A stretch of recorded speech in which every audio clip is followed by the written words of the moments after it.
News 18 বাংলায় স্বাগত। আমার বাংলা নিয়ে আপনাদের সঙ্গে রয়েছে আমি শর্মিষ্ঠা। এবার মমতা বন্দ্যোপাধ্যায়ের আঘাত নিয়ে চাঞ্চল্যকর মন্তব্য শিশির অধিকারীর। বললেন শুভেন্দু মারলে বাঁচত না। মাথার আঘাত নিয়ে কটাক্ষ করছেন শিশির অধিকারী। নন্দীগ্রামের ঘটনার উল্লেখ করে বিস্ফোরক শিশির অধিকারী। শুভেন্দু মারলে বাঁচত না, আঘাত নিয়ে কটাক্ষ শিশির অধিকারী। মমতা বন্দ্যোপাধ্যায়ের আঘাত নিয়ে কটাক্ষ করছেন তিনি, কিন্তু কোন পরিপ্রেক্ষিতে কথা বলছেন?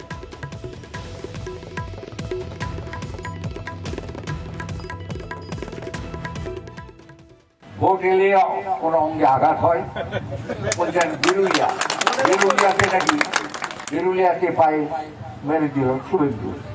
হ্যাঁ, মেরে দিল শুভেন্দু, মেরে দিলে বাঁচবে নাকি? বাঁচবে না, সেটা আমরা চুপে দেখে নিয়েছি নন্দীগ্রামে। শিশির অধিকারী তার এই বিস্ফোরক বক্তব্য, তার প্রসঙ্গে কুণাল ঘোষ তিনি কি বলছেন একবার শুনবো। অত্যন্ত কুরুচিকর কথা।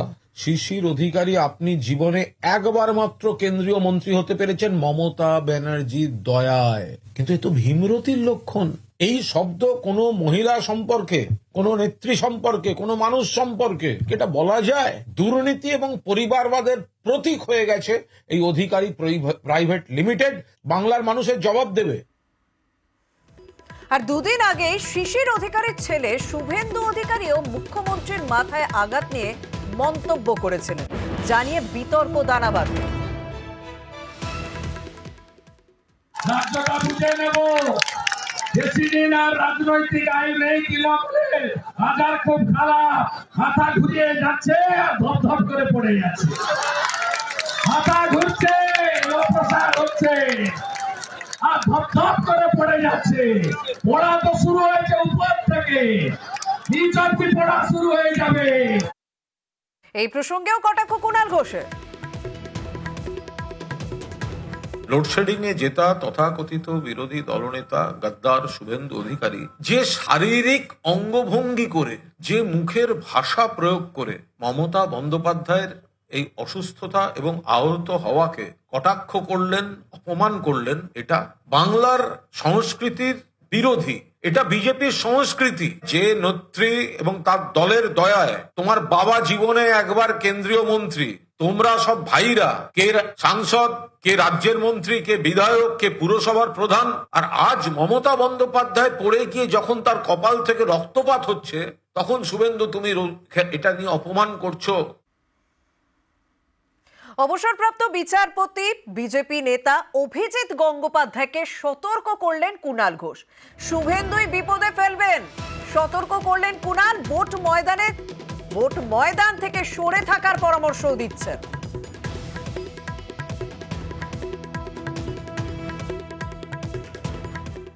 তমলুকে এই 2 মাসের প্রচার, যতদিন উনি প্রার্থী থাকবেন প্রচার, ভোট অবধি প্রচার। ভোট শেষ হয়ে যাবে, অভিজিৎ গাঙ্গুলি পরাজিত হবেন, ওনার মনে হবে যে উনি একটা সম্মানজনক জায়গা থেকে একা একটা ধুধু মরুভূমির মধ্যে দাঁড়িয়ে আছেন, সেখানে এক গ্লাস জল দেওয়ার জন্য কিন্তু এই ব্যক্তি থাকবে না যে ব্যক্তি ওকে ওখানে নিয়ে গেছে। অভিজিৎ বাবুকে অন্তর্ঘাত করে হারাবার দায়িত্বটাও কিন্তু সেই ব্যক্তিই নেবে। অভিজিৎ বাবুর নামটা এই ব্যক্তির, অর্থাৎ শুভেন্দু অধিকারী, প্রতিদ্বন্দ্বী, বড় নাম, আর একটা নাম, গ্রহণযোগ্য নাম, এরকম নাম হয়ে যেতে পারতো। শুভেন্দু এটা হতে দেবে না। ফলে দলের মধ্যেও শুভেন্দু নিজের অধিকারীর অধিকার কায়েম রাখতে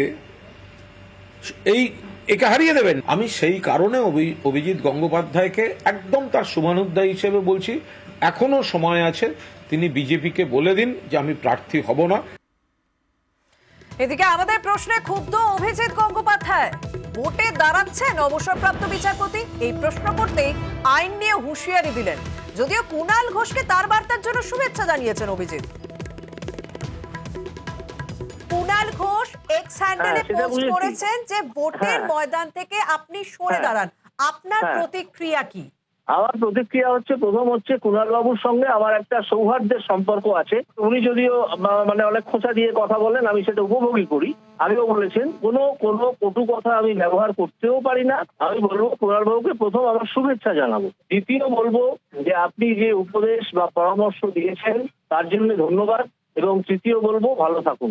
তার মানে আপনি নিশ্চিত নির্বাচনে দাঁড়াচ্ছেন? আপনি কি করে বুঝলেন যে আমি বলেছি আমি নিশ্চিত নির্বাচনে দাঁড়াচ্ছি? আমরা জাস্ট প্রশ্ন করছি আপনার কাছে, না আমরা না, জানতে প্রশ্ন না। চাইছি। আপনি প্রশ্ন কোথায়? আপনি লিডিং কোয়েশ্চেন করছেন। আপনারা লিডিং কোয়েশ্চেন এবং আমরা কোয়েশ্চেনের তফাৎটা প্রশ্ন বুঝুন। করব, আপনার যদি না, ইচ্ছা আপনি উত্তর দেবেন। না না, আপনি আমাকে প্রশ্নই করতে পারেন না। আপনি মনে রাখবেন আপনি একজন জাজের সামনে কথা বলছেন, তিনি আইন টাইনগুলো জানেন। আগে সাংবাদিকতা আমি শিখুন, কি সাংবাদিকতার প্রশ্ন জায়গা করতে থেকে হয়। আপনাকে প্রশ্ন করতে পারি, আপনার আপনি এইসব উত্তর প্রশ্ন দেওয়ার করতেই ইচ্ছা পারেন হলে না। আপনি উত্তর দেবেন। আমি ফোন রাখছি, আপনার সঙ্গে বার কথা বলার কোনো ইচ্ছেই আমার নেই। একদম, ধন্যবাদ ধন্যবাদ। তবে এসবের মাঝে কিন্তু তমলুকে জনসংযোগ স্বার্থে দেখা গেল অভিজিৎ গঙ্গোপাধ্যায়কে। এখনো পর্যন্ত তমলুক আসনে বিজেপির প্রার্থী ঘোষণা করা হয়নি, কিন্তু তারপর থেকে বারে বারে অভিজিৎ গঙ্গোপাধ্যায় তমলুকে যাচ্ছেন, জনসংযোগ সারছেন।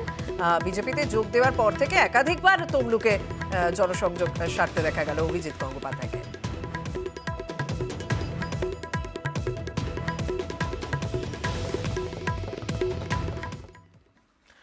লোকসভা ভোটের আগে দেশ জুড়ে চালু হয়ে গিয়েছে সিএএ, কিন্তু নতুন এই নাগরিকত্ব আইন নিয়ে মতুয়াদেরই অনেকে বিভ্রান্ত। সিএএ চালু হওয়ায় আদৌ কি তাদের কোনো উপকার হবে? সরকারি বিভিন্ন সুযোগ সুবিধা থেকে তারা বঞ্চিত হবেন না তো? এসব নিয়ে এখন বিভ্রান্তি তৈরি হয়েছে, যার জেরে পথে নেমে বিক্ষোভও দেখিয়েছে মতুয়াদের একাংশ।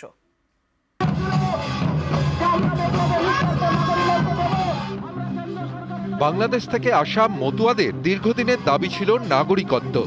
লোকসভা ভোটের মুখে সিএএ কার্যকর হয়েছে, কিন্তু তারপরেও বেশ কিছু প্রশ্নে সংশয় মতুয়ারা। দিন ধরে শুনে আসছিলাম যে একটা ফাটা কাগজও প্রয়োজন হবে না, কিন্তু এখন দেখছি কাগজপত্র আইনে দেখছি লাগবে। তাহলে আমরা তো নিজেরাই বুঝতে পারছি না যে এই নাগরিকত্ব আমাদের মতুয়াদের কি লাভ হবে, কি ক্ষতি হবে, এবং এই প্রান্তিক মানুষগুলো তারাও কতজন কাগজপত্র বোঝেন, তাদেরকে তো বিভিন্ন সময় আমরা মতুয়ারা যা বোঝাই সেটাই তারা বোঝেন। 11ই মার্চ দেশ জুড়ে চালু হয় সিএএ। এটা ঘোষণা হতেই মতুয়াগড় ঠাকুরনগর উচ্ছ্বাসে মেতে ওঠে। এখন সেই ঠাকুরনগরেই অনেকের গলায় অন্য সুর। বিশাল আনন্দ হয়েছিল। হ্যাঁ, 9খানা কাগজ কী করে তারা জোগাড় করবে, কী করে তার বাবার জন্ম সার্টিফিকেট দেবে, কী করে বর্ডারে এসেছিল তার বর্ডারে কোনো স্লিপ টিপ আছে কি না, এই সমস্ত কাগজপত্র কী করে তারা জোগাড় করে বলুন তো? সম্ভব? মতুয়াদের অনেকের দাবি এক কাপড়ে তাদের ভিটে ছাড়তে হয়েছে, তাদের কাছে পুরনো নথি থাকবে কিভাবে? অথচ সিএএতে নানা নথি চাওয়া হচ্ছে। এর বিরোধিতায় শনিবার বনগাঁয় বিক্ষোভ দেখায় মতুয়াদের একাংশ। তাদের দাবি নিঃশর্তে নাগরিকত্ব দিতে হবে। তারা যে আন্দোলন করছে, যে তাদের সাথে বিশ্বাসঘাতকতা করা হয়েছে, যে মতুয়ারা এই নিঃশর্ত নাগরিকত্ব চেয়েছিলেন, দিতে পারেননি, আসামের মতন পুনরাবৃত্তি করতে চাইছেন। যারা ফর্ম ফিল আপ করবে তারা ডিটেনশন ক্যাম্পে যাওয়ার ব্যবস্থা করছেন, আধার কার্ডগুলো বন্ধ করে দেবেন। টিএমসি ভুল বোঝাচ্ছে মানুষকে যে ওই দেশের ডকুমেন্টস লাগবে, কোনো কিছু লাগবে না। যদি থাকে তাহলে দেবেন। আপনি যে একজন ভালো মানুষ, আপনি যে একজন জঙ্গি নন, সেটা ভারত সরকারের জানা প্রয়োজন আছে। বিফোর গিভিং দ্য সিটিজেনশিপ দরকার আছে ভারত সরকারের জানা। অনেকে বলছেন বিভ্রান্তি আরও বেড়েছে বিজেপির মতুয়া মুখ ঠাকুরবাড়ির সদস্য শান্তনু ঠাকুরের দুরকম বক্তব্যে। প্রথমে তিনি বলেছিলেন নতুন আইনে তার আবেদন জানানোর প্রয়োজনই নেই, পরে তার গলায় অন্য সুর। অবভিয়াসলি আমি করব, আমার যদিও না করলেও কিছু হবে না, ঠাকুরদাদার নিজের সিটিজেনশিপ কার্ড আছে। এই যে অযৌক্তিক কথা বলছে তৃণমূল এবং তার যে সুপ্রিমো, আমি সিটিজেনশিপ অ্যাপ্লাই করব, তাতে দেখি আমার কোনো কিছু বাদ হয়ে যায় কিনা। আমি মাননীয় স্বরাষ্ট্রমন্ত্রী ভারতবর্ষের কাছে আবেদন রাখাবো, এরকম একজন ইল্লিগাল শরণার্থী, আপনাদের ভাষায় শরণার্থীকে 5 বছর কি করে আপনারা কেন্দ্রীয় প্রতিমন্ত্রী করে রেখে দিলেন, যার নাগরিকত্ব নেই। একজন ইল্লিগাল মাইগ্রেন্ট তিনি কি করে কেন্দ্রীয় মন্ত্রিসভার ক্যাবিনেটে স্থান পেতে পারেন? আমরা বলছি উনি যেটা বলেছেন সেটা করে দেখান, যে আমি ওই নাগরিক রেজিস্টার পঞ্জিতে আমি আবেদন করব নাগরিকত্বের জন্য। এরই মধ্যে ঠাকুরবাড়িতে কদিন ধরেই মতুয়া মহাসংঘের সদস্য হিসেবে কার্ডের জন্য লাইন পড়ছে। মতুয়া কার্ড যদি থাকে তাহলে কোনো ডকুমেন্টস দিতে হবে না। তাহলে মতুয়া কার্ডই যদি, তাহলে সরকারের ভারত গভর্নমেন্টের কি দরকার ছিল আইন করার? তাহলে মতুয়ার কার্ড একটা হলেই তো আমি নাগরিক হয়ে যাচ্ছি। তার মানে voter card, Aadhaar card, pan card, ration card আমার কোনো দরকার নাই। নিউজ 18 বাংলা।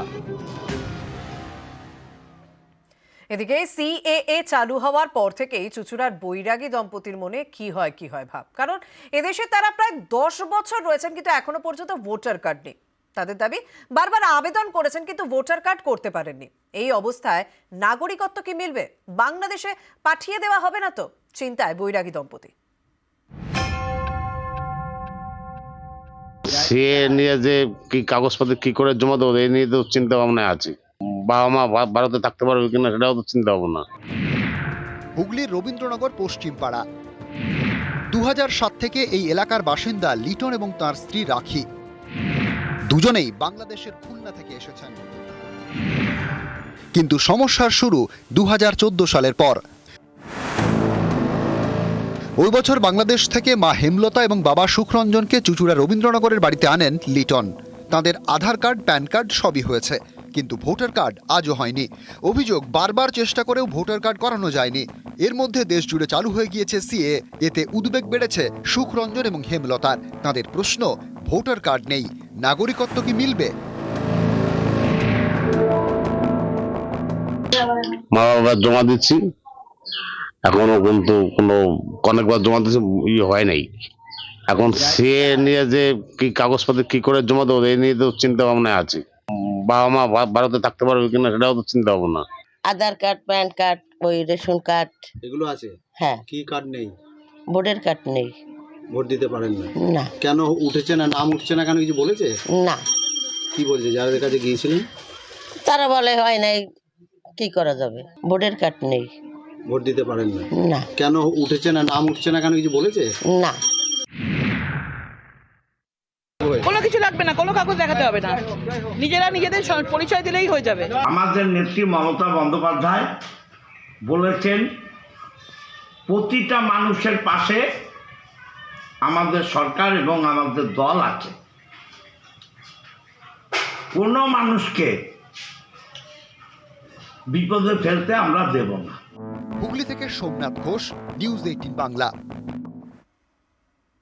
ফের গরম সন্দেশখালী। নতুন করে অশান্তি রামপুর বাজারে। তৃণমূল পঞ্চায়েত প্রধান সহ 3 নেতার বিরুদ্ধে বিক্ষোভ। 3 জনই শাহজাহান ঘনিষ্ঠ। প্রত্যেকের বিরুদ্ধেই জোর করে জমি দখল, মারধরের মতো অভিযোগে সরব গ্রামের মানুষ।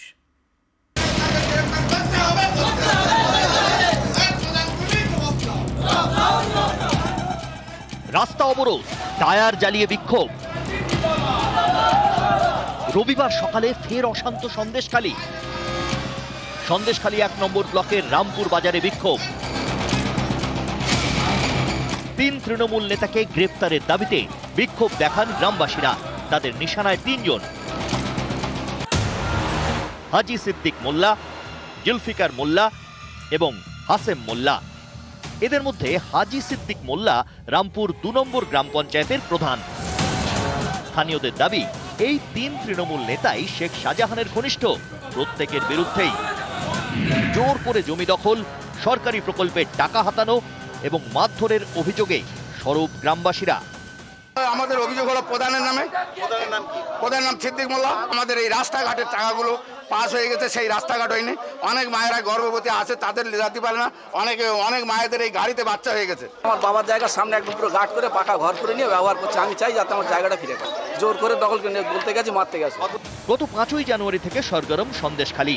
ওই দিন সন্দেশখালীর বেতাজ বাদশাহ শেখ শাহজাহানের বাড়িতে যায় ইডি রেশন দুর্নীতির তদন্তে। কিন্তু তদন্ত দূরের কথা, শাহজাহান অনুগামীদের হাতে আক্রান্ত হতে হয় কেন্দ্রীয় এজেন্সির অফিসারদের। সেই হামলার ঘটনায় এখন তদন্ত করছে সিবিআই। রবিবার তারা মিনাখায় যায়। সিবিআইয়ের নজরে রয়েছে শেখ শাহজাহান ঘনিষ্ঠ ইটভাটার মালিক বাপ্পা মণ্ডল। এদিন তার ইটভাটা এবং অফিসে যান কেন্দ্রীয় গোয়েন্দারা।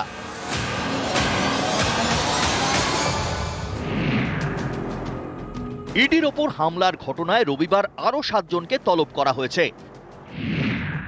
শনিবার রাতে সন্দেশখালীতে তাদের বাড়ি গিয়ে নোটিশ দেয় সিবিআই। সেই মতো এদিন সকালে নিজাম প্যালেসে যান 3 জন। ইতিমধ্যেই কয়েকজনকে গ্রেপ্তার করেছেন কেন্দ্রীয় গোয়েন্দারা। শনিবার সিবিআই গ্রেপ্তার করে শাহজাহানের ভাই আলমগীরকে। শেখ শাহজাহান ঘনিষ্ঠ 2 তৃণমূল নেতা মাহফুজার মোল্লা এবং সিরাজুল মোল্লাকেও শনিবার গ্রেপ্তার করে সিবিআই। শাহজাহানের ভাই সহ ধৃত 3 জনকে 5 দিন সিবিআই হেফাজতে রাখার নির্দেশ দিয়েছেন বসিরহাট আদালতের বিচারক। এর আগে গত সোমবার আরও 3 জনকে গ্রেপ্তার করে সিবিআই। রবিবার শেখ শাহজাহানের সঙ্গে তাদেরও মেডিকেল করানো হয় জোকা ইএসআই হাসপাতালে। শেখ শাহজাহান এবং তার অনুগামীদের বিরুদ্ধে ভুরি ভুরি অভিযোগ। জোর করে জমি দখল, চাষের জমিতে মাছের ভেড়ি তৈরি, মারধর, হুমকি, কি নেই সেই তালিকায়। গ্রামবাসীদের অভিযোগ শুনতে বিশেষ ক্যাম্প চালু করেছে বিজেপি। হাইকোর্টের অনুমতিতে সন্দেশখালীর ত্রিমোহিনী এলাকায় শনিবার থেকে শুরু হয়েছে এই ক্যাম্প।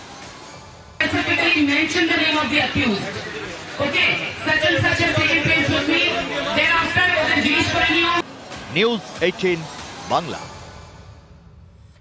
শেখ শাহজাহানের বিরুদ্ধে চাকরি দেওয়ার নামে টাকা নেওয়ার অভিযোগ। এই শেখ শাহজাহান কিন্তু সন্দেশখালীর নয়, হলদিয়ার। ভোটের হলদিয়ায় ভাইরাল ভিডিও ঘিরে জোর শোরগোল। শেখ শাহজাহান, অনেকে বলতেন সন্দেশখালীর বেতাজ বাদশা। এক শেখ শাহজাহানের রাজ্য রাজনীতি তোলপাড়। এবার আরেক শেখ শাহজাহানের ভাইরাল ভিডিও শোরগোল। এখান থেকে দুহাটা বার করো, দুহাটা বার করো এখান থেকে। পূজা বার করো। হ্যাঁ, ইব্রাহিম দাদা বললো যে ওটা পরে দিবি যখন হবে জয়েন্টের সময় থেকে। এটা কত আছে? এটা 15। এটা 5 টাকা। এবার তারপরে আইডিয়া সব প্যাকেজ করো। আপনার তোমার ভাবির এই টাকাটা আপনাকে ঢুকতে দাও আমারও। ইনিও শেখ শাহজাহান, তবে সন্দেশখালীর নয়, হলদিয়ার তৃণমূল নেতা। তমলুক সাংগঠনিক জেলায় তৃণমূলের সংখ্যালঘু সেলের সহসভাপতি। অভিযোগ, চাকরি দেওয়ার টোপ দিয়ে টাকা নিয়েছেন হলদিয়ার এই শেখ শাহজাহান। চাকরি দেবে বলে এটা রেট বলতে ওই তো টোটাল মানে মামার ছেলে দিয়েছিল আর কি 5 লাখ টাকা ওই সরকারি চাকরির জন্য।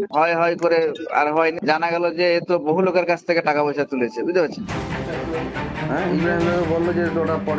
ভোট ঘোষণা হয়ে গিয়েছে, এর মধ্যে নগদ লেনদেনের ভিডিও ভাইরাল। এ নিয়ে হলদিয়ায় জোর শোরগোল। আমি কারোর টাকা পয়সা আমি নিই না। যারা টাকা দিয়েছিল, যাদেরকে টাকা নিয়েছিল সমস্ত তারা আমার বাড়িতে এসেছিল। আসার পরে সমস্ত লোককে ও তার নামে চেক সবাইকে দিয়ে গেছে। টাকার ছবিটা বলতে কি, ও টাকার ছবিটা আমাকে ভদ্রলোক আমাকে টাকা আমাকে দিয়ে বলেছিল যে তোমার হাত থেকে টাকাটা পাঠাবো আমি, ঠিক আছে। কিন্তু আমি বলি না, আমি টাকা দেবো না, তোমরা টাকা ওই অ্যাকাউন্টে ফেলো না, তোমার টাকা কি করবে করো। আমি ওর কাছ থেকে 2,000 টাকা নিয়েছিলাম। আমাকে 2,000 টাকা দাও, আমার 2,000 টাকা লাগবে, 2,000 টাকা আমাকে দাও, ব্যাস এই কাজ। আর কোনো কেস নেই। হলদিয়া থেকে সুজিত ভৌমিক, নিউজ 18 বাংলা। ধুলিয়ানে পুরপ্রধান ইনজামুল ইসলাম তৃণমূলের, আর কাউন্সিলর পারভেজ আলম কংগ্রেসের টিকিটে জিতে তৃণমূলে যোগ দিয়েছেন। এই দুজনের মধ্যে এখন জোর দ্বন্দ্ব। কাউন্সিলরের দাবি, ইচ্ছে করে তার এলাকার অনেকের আবাসের টাকা বন্ধ করিয়ে দিয়েছেন এই পুরপ্রধান, যা পুরপ্রধান মানতে নারাজ।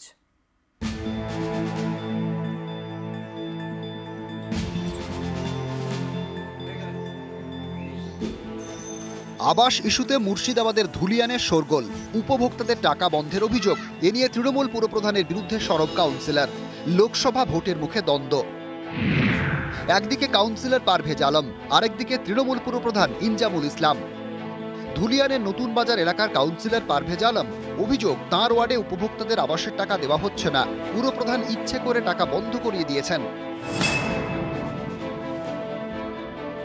যদি আমাদের 8 নম্বর ওয়ার্ডের লোক এই ঘরের টাকা না পায়, ওর জন্য যদি আমাকে প্ল্যাটফর্ম ছাড়তে হয় তাহলে প্ল্যাটফর্ম ছাড়বো। ওর জন্য যদি আমাকে ভারতীয় জনতা পার্টি যেতে হয় বিজেপিতে, তাহলে বিজেপিতে যাবো। এমনি ধরনের যে টাকাটা কেউ পেয়ে বেনিফিসিয়ারি অ্যাকাউন্টে যাবে, বেনিফিসিয়ারি টাকা অ্যাকাউন্টে ভরতে অসুবিধাটা কোথায়? 8 নম্বর ওয়ার্ডেও 40 জনের টাকা ছাড়া আছে, তাহলে আমি 8 নম্বর ওয়ার্ডের লোককে কোথায় বঞ্চিত করলাম? আপনারাই প্রমাণ করুন। এটা তো কাগজ কলমের কাজ, হিসাবে কথা বলবে। এখানে তো কোনো বঞ্চিত করার কোনো ব্যাপারই নাই। এটা ভাই পৌরসভা, এটা কোনো মামার বাড়ি আবদার না। অভিযোগ, এই পুরপ্রধান ও কাউন্সিলরের দ্বন্দ্বে বিপাকে পড়েছে ধুলিয়ানের নতুন বাজারে বেশ কয়েকটি পরিবার। নতুন বাজার এলাকায় ধুলিয়ান পুরসভার 8 নম্বর ওয়ার্ডে 2022 সালে কংগ্রেসের টিকিটে জেতেন পারভেজ আলম। গত বছর তিনি তৃণমূলে যোগ দেন। এই পারভেজ আলমের এলাকাতেই আবাসের টাকা বন্ধের অভিযোগ। আবাস প্রকল্পে ধাপে ধাপে টাকা মেলে, ধাপে ধাপে বাড়ি হয়। অভিযোগ অনেকেই বছরখানেক আগে প্রথম দফার টাকা পান, তারপর আর কোনো টাকা পাচ্ছেন না, তাই বাড়ির কাজ আর হচ্ছে না। পৌরসভার চেয়ারম্যানের সঙ্গে কথা বলেছিলেন? না, কথা বলিনি। কাদের সাথে কথা বলেছিলেন? কাউন্সিলরের সঙ্গে। কি বলছে? কি হবে, যখন ঢুকাবে তখন ঢুকাবে। একবারই পেয়েছি টাকা। 4 বছর হয়ে গেল টাকা ঢুকছে না, এইভাবে আমাকে থাকতে হয়েছে। কবার টাকা পেয়েছেন? একবার। মুর্শিদাবাদের ধুলিয়ান থেকে কেদার প্রামাণিক, নিউজ 18 বাংলা। 5 বছর ধরে ফেরি পরিষেবা বন্ধ রয়েছে, ফলে যাতায়াত এখন ট্রেনে এবং বাসে।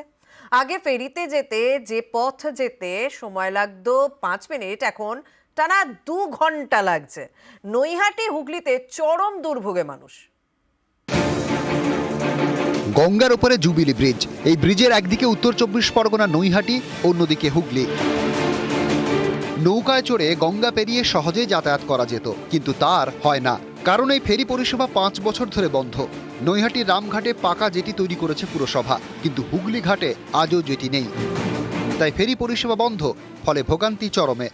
আমাদের উত্তর 24 পরগনার হুগলির মধ্যে যোগাযোগের মেইন রাস্তা হচ্ছে এইটা গোলঘাটটা, হ্যাঁ, রামঘাট আর হুগলি ঘাটের মধ্যে যোগাযোগের এইটাই মেইন রাস্তা। কারখানার শ্রমিক, স্কুল পড়ুয়া, রোগী থেকে ব্যবসায়ী, সকলেরই বড় ভরসা ছিল রামঘাটের এই ফেরি পরিষেবা। নৌকায় 5 মিনিট, নৈহাটি থেকে হুগলি, খরচ মাত্র 5 টাকা। কিন্তু জেটি ভেঙে যাওয়ায় ফেরি পরিষেবা বন্ধ, ফলে 5 মিনিটের রাস্তা বাসে ট্রেনে করে যেতে লেগে যায় 1 থেকে 2 ঘন্টা, খরচও অনেকটা বেশি হয়। ট্রেনে যাতায়াত করতে হয়, ট্রেনের একটা টাইম আছে, না হলে আমাদের পাশে একটা ঘাট আছে যেখান থেকে পারাপার করতে গেলে যদি আপনি হাতে একটা ক্যারি ব্যাগ নিয়ে যান তারও ভাড়া নেওয়া হয়। রোজ কয়েক হাজার যাত্রী, এরকম গুরুত্বপূর্ণ একটা জেটি 5 বছর ধরে বন্ধ। স্থানীয়দের দাবি, 2009 সালে আয়লার সময় রামঘাটে নৌকা উল্টে মৃত্যু হয় 2 জনের, বন্ধ করে দেওয়া হয় ফেরি পরিষেবা। 2018 সালে কাঠের জেটি তৈরি করে নৈহাটি পুরসভা, চালু হয় নৌকা চলাচল। স্থানীয়দের অভিযোগ, সেই জেটিও রক্ষণাবেক্ষণের অভাবে ভেঙে পড়ে, তাই বছর 5 ধরে নৈহাটির রামঘাট এবং হুগলি ঘাটের মধ্যে ফেরি পরিষেবা বন্ধ। গঙ্গার 2 পাড়ের 2 পুরসভা, নৈহাটি এবং হুগলি চুচুড়া। 2019 সালে রামঘাটে পাকা জেটি তৈরি করে নৈহাটি পুরসভা, কিন্তু গঙ্গার পশ্চিম পাড়ে হুগলি ঘাটে জেটি নেই, তাই ফেরি পরিষেবা আজও বন্ধ। রামঘাটটা একটা খুব ভাইটাল ঘাট, ওপারের সঙ্গে এপারের একটা মূল জায়গায় কমিউনিকেশন করার ওই হচ্ছে ঘাট। ওরা উদ্যোগ নিচ্ছেন, ওরা আমাদের বলেছিল যে আমরা এই ঘাটটা এইভাবে, আমরা যেভাবেও ঘাটটা চালু করব। পৌরসভা উদ্যোগী আছে, এই টেন্ডারটা পৌরসভা থেকে হয় না, এই টেন্ডারটা পরিবহন দপ্তর থেকে হয়। আমরা যেটুকু শুনেছি যে টেন্ডার হয়ে গেছে, ওয়ার্কাররাও বোধহয় খুব শীঘ্রই পেয়ে গেছে। আমাদের কাছে যতটুকু খবর আছে মিউনিসিপালিটির কাছে কাজ খুব শীঘ্রই শুরু হয়েছে। 5 বছর ধরে ভোগান্তি, এটা কবে মিটবে? রামঘাট আর হুগলি ঘাটে ফেরি পরিষেবা ফের কবে চালু হবে? অপেক্ষায় নিত্যযাত্রীরা। অরুণ ঘোষ এবং রানা কর্মকার, নিউজ 18 বাংলা। কারখানার জমিতে পুকুর, চারদিক পাঁচিলে ঘেরা, আর সেই পাঁচিলের আড়ালে দিনে দুপুরে পুকুর ভরাটের কাজ চলছে। খর্দায় চাঞ্চল্যকর এই অভিযোগ কারখানার মালিকের বিরুদ্ধে, তিনি অবশ্য মানতে নারাজ।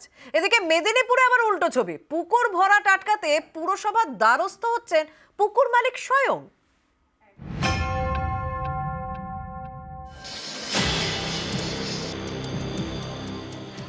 উত্তর 24 পরগনার খর্দার বন্দিপুর গ্রাম পঞ্চায়েত। এখানকার আহমেদনগরের রয়েছে একটি লোহার শেড তৈরির কারখানা, চারিদিকে পাঁচিলে ঘেরা। এই কারখানার জমিতে রয়েছে একটি পুকুরও। অভিযোগ, পাঁচিলের আড়ালে এই পুকুরই ভরাট করা হচ্ছে, ফেলা হচ্ছে মাটি। অভিযোগের আঙুল কারখানা মালিকের দিকে।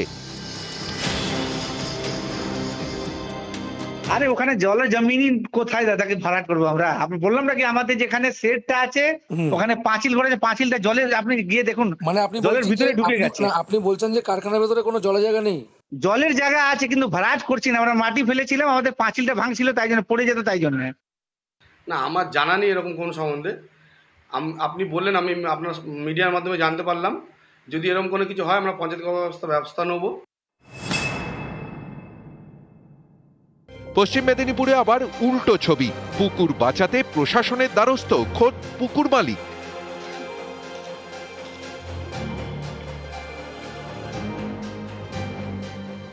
মেদিনীপুর পুরসভার 18 নম্বর ওয়ার্ড জগন্নাথ মন্দির এলাকা। এখানেই রয়েছে 100 বছরের পুরনো একটি পুকুর, নাম উকিল পুকুর। এর চারিদিকে বাড়ি। অভিযোগ, এই পুকুরে প্রতিদিন আবর্জনা ফেলেন স্থানীয়রাই। এতে একটু একটু করে ভরাট হয়ে যাচ্ছে পুকুর। এটা বন্ধ করতে এবং পুকুরকে আগের অবস্থায় ফেরাতে মেদিনীপুর পুরসভার দ্বারস্থ হয়েছেন পুকুরের মালিক সুশান্ত দাস। পুকুরটা আস্তে আস্তে নষ্ট হয়ে যাচ্ছে এবং সবাই বুঝিয়ে ফেলছে। এই পাশাপাশি লোকজন বললে কেউ কোনো কথাই শুনছে না। আমাদের অংশ 75% অংশ আছে। গভর্নমেন্ট যদি চায় পুরো পুকুরটা নিয়ে সংস্কার করুক। পুকুরটা মাঝখানে, চারিধারে বাড়ি। আমরা মাঝে মাঝে পৌরসভাতে পরিষ্কার করে দিই। চারিধারে মানুষকে বলেছি যে পুকুরের পাড়ে কিছু ফেলবেন না, আর পৌরসভা বা ফিশারির এরকম অধিগ্রহণ করার কোনো নিয়ম নেই। খড়দা থেকে সুবীর দে এবং মেদিনীপুর থেকে শোভন দাস, নিউজ 18 বাংলা। খবর